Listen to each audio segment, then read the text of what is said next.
Mesdames et messieurs, bonjour. En ces temps de crise sanitaire, le mode de vie de millions de Marocains a changé. Les gens se sont tournés de plus en plus vers tout ce qui est numérique. On cite par exemple le recours au télétravail ou encore l'enseignement à distance. Les habitudes de consommation ont également changé avec la montée de l'achat en ligne, l'utilisation des plateformes de streaming et j'en passe.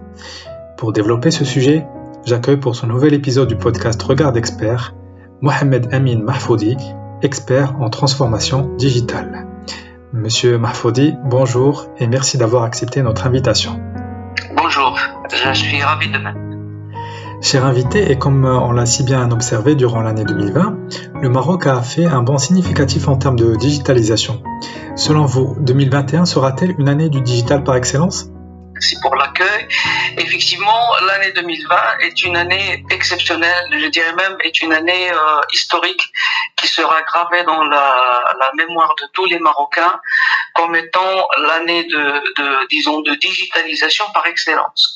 Alors, pourquoi ? Parce que le Covid, le confinement, il a poussé énormément d'entreprises, d'individus et d'administrations publiques à réfléchir à d'autres manières de faire leur travail, d'assurer leur service et je dirais même d'assurer leur survie. Et donc, on a vu naître énormément de manœuvres digitales et d'innovations digitales qui étaient nées et qui étaient, sorties dans des temps records. Donc, rappelez-vous bien, qui aurait pensé, par exemple, que les tribunaux allaient passer des sentences juridiques en ligne et digitaliser le travail des avocats, des procureurs, des juges et des témoins et des accusés, etc. d'une manière digitale. On aurait, si on nous aurait posé la question quelques mois avant, on aurait répondu que ça pourrait se faire, mais après 2 ou 3 ans de travail. Là, ça s'est fait d'une manière très très très rapide. Nous avons vu aussi que les administrations se sont vite retroussées les manches. Ils ont créé ce qu'on appelle le bureau d'ordre électronique et on a commencé à pouvoir envoyer son courrier de manière digitale sans passer par les procédures administratives que vous connaissez très bien, très bureaucratiques. Nous avons vu la sortie de la CN biométrique, la nouvelle, etc., etc. Du côté des entreprises privées, nous avons vu l'explosion de la vente en ligne. Beaucoup d'entreprises se sont imposées digitalement. Ils ont sorti pratiquement leur front office en ligne et sur les réseaux sociaux et les achats se faisaient de manière exponentielle en ligne.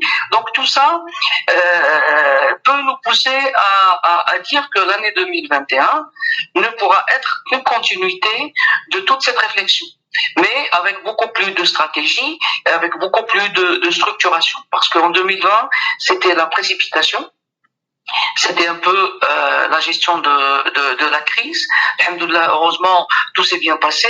Et 2021, je suis certain, d'ailleurs, tous les indicateurs le prouvent, si on voit un peu les plans d'action de l'Agence de développement digital, si on voit les plans d'action de beaucoup d'administrations et beaucoup d'entreprises, partout on voit émerger la notion de feuille de route digitale, de plan d'action digital. Donc je pense que effectivement, comme vous avez dit, l'année de 2021 sera l'année de la digitalisation par excellence. À votre avis, quels sont les chantiers prioritaires à accélérer en matière de transformation digitale au Maroc ? Alors au Maroc, je pense que si vous vous rappelez bien, le chantier de transformation digitale, qui est quand même un chantier assez ancien, il ne date pas d'aujourd'hui. Le premier plan Maroc numérique 2013, qui était sorti à l'époque, qui s'était focalisé sur les aspects, si vous voulez, les aspects d'encaissement de l'État, tous les aspects de taxes, etc., la douane, la TGR, et j'en passe. Et ce projet-là avait initié tous ces chantiers de manière assez conséquente. Aujourd'hui, l'État, il change un peu de fusil d'épaule, comme on dit, et se concentre sur le citoyen. Donc, les chantiers les plus importants aujourd'hui, à partir d'aujourd'hui, ça sera les chantiers des prestations sociales fournies aux citoyens marocains. Donc aujourd'hui, l'administration marocaine, comme vous avez pu le constater, elle a créé des centaines de services digitaux au profit du citoyen. Les exemples ne manquent pas. Et l'objectif, c'est d'éviter que les citoyens ne se déplacent physiquement pour des services administratifs que l'on pourrait consommer en ligne. C'est ça la philosophie générale. Donc ça c'est le premier chantier, je dirais, prioritaire sur lequel devrait se pencher l'administration marocaine. Le deuxième chantier, c'est le commercial ou les front office digitaux. C'est encourager encore davantage la digitalisation des PME et des TPE, de telle sorte à ce qu'elles puissent fournir ces services et vendre ces produits de manière digitale, comme on a vu durant la période de confinement. Parce que aujourd'hui, comme vous voyez, le confinement a vu fermer énormément de restaurants, énormément de commerces, etc. Parce que ces petites entreprises-là n'avaient jamais pensé à des plateformes de vente en ligne, je dirais, comme des grandes enseignes, sans les nommer, qui n'ont pas du tout arrêté leur activité grâce aux plateformes digitales qu'elles avaient déjà et qu'elles ont fait renforcer. Donc ça d'une part. Le troisième chantier qui est essentiel et qui est vraiment stratégique pour le pays, c'est l'enseignement. Vous avez vu avec quelle, je dirais avec quelle précipitation, mais aussi avec quelle hésitation l'enseignement a tardivement réagi à la pandémie en mettant en place des systèmes de formation en ligne, d'enseignement en ligne, que ce soit au niveau des écoles privées, des universités privées que publiques, mais je dirais que c'était assez timide, c'est-à-dire que bon, l'enjeu a été réussi, on a maintenu les années universitaires et les années scolaires de devenir des années blanches, et ça, il faut vraiment souligner un grand bravo à tous les acteurs de l'enseignement au Maroc qui ont quand même pu s'accrocher et éviter d'enregistrer des années blanches, mais c'est très insuffisant et c'est au-dessous de ce que devrait être normalement l'enseignement en ligne au Maroc. Donc ça, c'est un chantier assez important sur lequel l'État devrait se concentrer davantage dans les années futures. Et bien évidemment, il y a des autres chantiers qui sont en cours. C'est des chantiers sécuritaires, renforcer la sécurité, etc. Et aussi légaliser un certain nombre de pratiques, comme on avait légalisé la signature électronique. Je pense aujourd'hui il faut légaliser les réunions en ligne, il faut légaliser un certain nombre de choses. On a vu comment Meet, Zoom et j'en passe, les outils de conférence en ligne ont même fait exploser leur chiffre d'affaires et je pense qu'il faut profiter de tout ça pour maintenir une certaine stabilité. Voilà.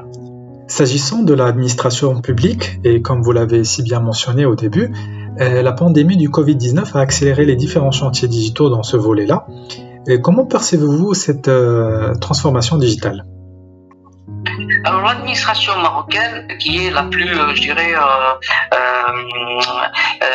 la plus nécessiteuse, si vous voulez, en matière de nous avons vu plusieurs administrations fermées pratiquement à cause du Covid.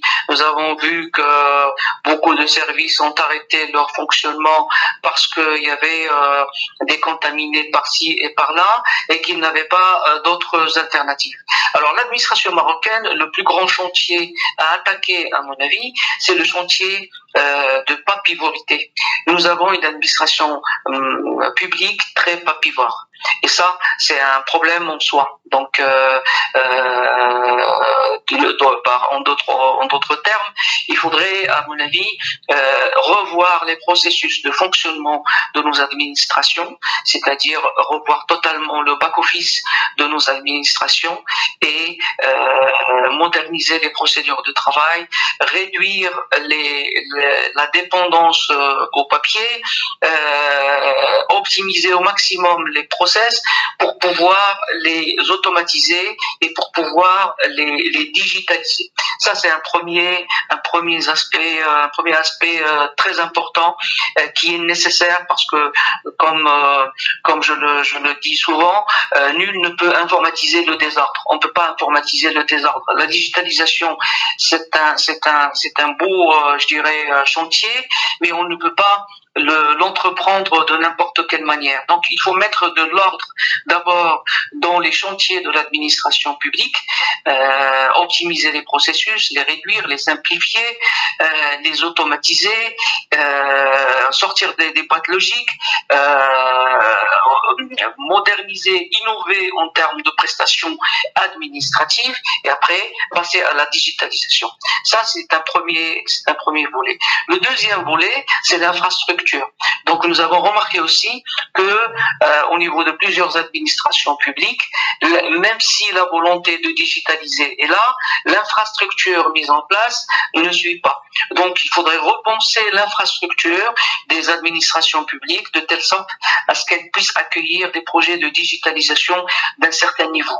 Et quand je dis infrastructure, c'est le réseau informatique, c'est le Wi-Fi. Aujourd'hui, je pense qu'il est totalement inutile d'investir dans des réseaux informatiques physiques très coûteux et plutôt d'opter pour des Wi-Fi sécurisés auxquels on pourrait connecter des devices qui bénéficient aujourd'hui, tous les devices bénéficient de connectivité, des PC sans fil, des souris sans fil, des écrans sans fil, etc. Et se débarrasser de la dépendance au bureau et de la dépendance à ce qu'on appelle à la prise RG45, parce que c'est cette dépendance-là qui a vu fermer beaucoup d'administrations publiques, parce que pour pouvoir travailler, il faut que je sois dans mon bureau, il faut que je sois connecté via mon PC à mon câble RG45, et donc je ne peux pas travailler de chez moi. Et ça, en soi-même, est un grand blocage par rapport à la digitalisation des administrations publiques, à mon avis. Et pour finir, bien évidemment, il faut investir dans la formation et le changement culturel, parce que la digitalisation ne s'opère pas comme ça. Elle s'opère via une transformation 360 degrés qui prend en compte les aspects humains aussi, et ça, il ne faut pas l'oublier. Monsieur Mahfoudi, est-ce qu'on peut dire que le citoyen marocain aujourd'hui fait confiance à cette dématérialisation des services ? Oui, de plus en plus. Le Covid, justement, parmi les effets secondaires, si on peut dire ça comme ça, parmi les effets secondaires du Covid, c'est que le Covid a poussé le citoyen marocain à faire usage de toutes les initiatives digitales disponibles et possible. Et donc, il a de lui-même exercé la digitalisation en pratiquant les services de chez lui, parce que confinement oblige. Et donc, il a vu que ces services-là étaient d'abord utiles et aboutissaient à des résultats. Donc, si vous voulez, le manque de confiance dans la digitalisation qui s'était installé avant le Covid, pour plusieurs raisons, pour des raisons culturelles, pour des raisons de formation, parfois pour des raisons cognitives, parce que les fake news ne manquent pas, qui décrédibilisent un peu la relation digitale entre le citoyen et l'administration publique. Mais je pense le Covid est un phénomène, mis à part qu'il soit une pandémie, je dirais, sanitaire, c'est aussi un phénomène social qui a changé beaucoup de stéréotypes, si vous voulez, et beaucoup d'idées chez les citoyens. Et je pense que demain, quand l'administration publique mettra en place un service digital, je pense que les Marocains le consommeraient sans modération. Et les exemples ne manquent pas, même bien avant le Covid. Si vous vous rappelez, la vignette automobile qui aurait imaginé que du jour au lendemain, pratiquement tous les Marocains allaient consommer ce service digital, soit via les guichets, soit via Internet, sans aucune résistance. Tout simplement parce que ça a été bien fait. On a communiqué autour suffisamment bien, et parce que l'ancien service, c'est-à-dire le faire manuellement, n'existait pas.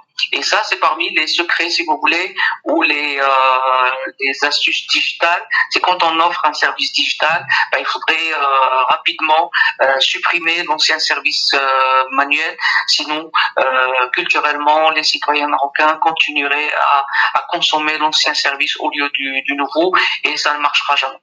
Voilà. Donc, je pense que la confiance s'est établie et s'établira encore davantage, et que l'administration marocaine devrait profiter de ça pour sortir le maximum de services digitaux possibles. Mohamed Amin Mahfoudi, merci infiniment d'avoir répondu à nos questions. Je vous en prie. Merci à vous. Chers auditeurs et auditrices, on vous donne rendez-vous bientôt pour un prochain sujet et avec un nouvel invité sur le podcast Regard d'Expert, préparé et présenté par Ménara. À la prochaine.